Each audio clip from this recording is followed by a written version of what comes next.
So when you hear the name Jane Austen, what pops into your head?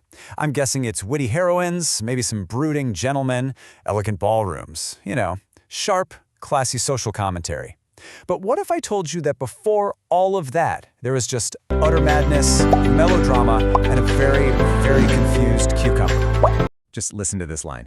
They told me Edward was not dead, but they deceived me. They took him for a cucumber. I mean, let that sink in. Who do you think wrote that? Some surrealist poet, maybe? A modern sketch comedy writer? The absurdity is just, it's off the charts. But the author? I promise it's someone you would never, ever guess. Yep, that line was written by the Jane Austen, the very same woman who gave us Pride and Prejudice. And here's the thing. Before she became this master of subtle romance and irony, a teenage Jane Austen was writing some of the wildest, most hilarious parodies you can possibly imagine. See, as a teenager, Austen wrote this whole collection of stories that we now call her juvenilia, basically her early stuff. And in these stories, she wasn't trying to write the next great romance, oh no. She was busy tearing the popular books of her day to absolute shreds. And her main target was this literary trend called sensibility. So what was sensibility? Well, it was this whole idea that having these huge, overwhelming, and very, very public emotions was a sign of a good and noble soul. The more you cried, the more you fainted, the more you just fell into total despair over the smallest thing, well, the better a person you were. It was basically emotional performance art, and you can just imagine young Jane Austen rolling her eyes and finding the whole thing completely ridiculous. So, naturally, her first target was romance. Let's take a look at how our early characters handled love. Hint, it wasn't with quiet dignity.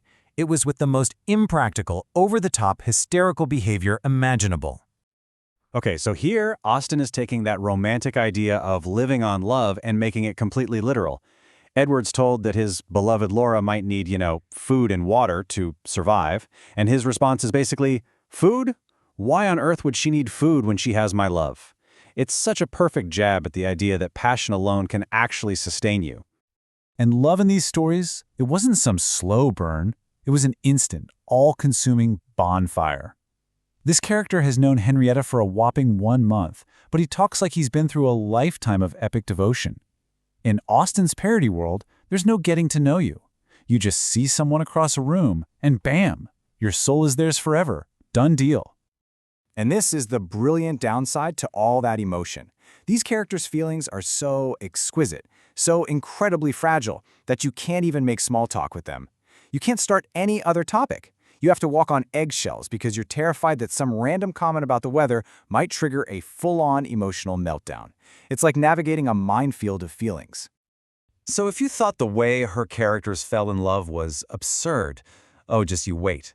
The way they handle tragedy is even better. Austen takes the extreme melodrama of grief from those sentimental novels and just cranks the dial all the way up until it shatters into pure comedy. So, let me ask you, if you're living in this world of sensibility and you're faced with just terrible, awful news, what is the proper response? Do you process it quietly? Maybe talk it over with a friend? Nope. There is a very specific and very dramatic procedure that you have to follow. It's a simple 3-step process. First, you weep, but this is important, in vain. Then you sigh, also in vain. And for the grand finale, you faint. Austen actually writes that when one character didn't come back, the heroines could not support it, we could only faint. It's not just an option, it's a required, almost theatrical performance of sorrow. And that, my friends, brings us back to the cucumber. This is the absolute peak of that performative grief. The character, Mary, is in such a fit of frenzy that her brain just completely snaps. She hallucinates that her lost love has been mistaken for a vegetable. It is the ultimate expression of a mind so sensible that it's completely broken away from reality. But my absolute favorite part is Austen's satirical take on the physical side effects of all this grieving. Get this. Sophia, who just faints a bunch, ends up catching a cold from being outside. But Laura, who has full-blown fits of frenzy, is perfectly fine. Why? Because her manic raving effectually circulated and warmed her blood so much that she was immune to the cold. The lesson here is clear. A little bit of melodrama is bad for your health, but complete frenzied madness, that's a great way to stay warm. Okay, so this is all incredibly funny. But what's the point of it all? I mean, how did these wild, chaotic teenage scribbles lead to the literary masterpieces we all know and love? Well, it turns out this chaotic playground was actually the perfect training ground for her genius. You can really see the journey right here. In her early work, emotion is huge, it's performative, it's public. Later on, in a book like Pride and Prejudice, it becomes deeply internal and quietly felt. The plots go from these absurd, over-the-top disasters to the grounded, realistic social problems she's so famous for. And the satire, this is the key, it evolves from this broad, slapstick comedy into that subtle, razor-sharp social irony that became her trademark. She basically learned to control the volume, turning a shout into a devastating whisper. So in the end, these early writings weren't just practice. They were her origin story.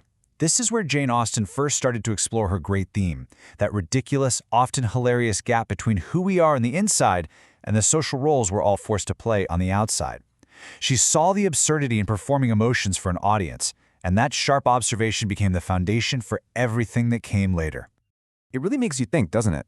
I mean, if this is the kind of sharp, wild, and brilliant satire a teenager was writing over 200 years ago, probably hiding it in her notebooks, what kind of masterpiece is some young writer creating right now, maybe on social media?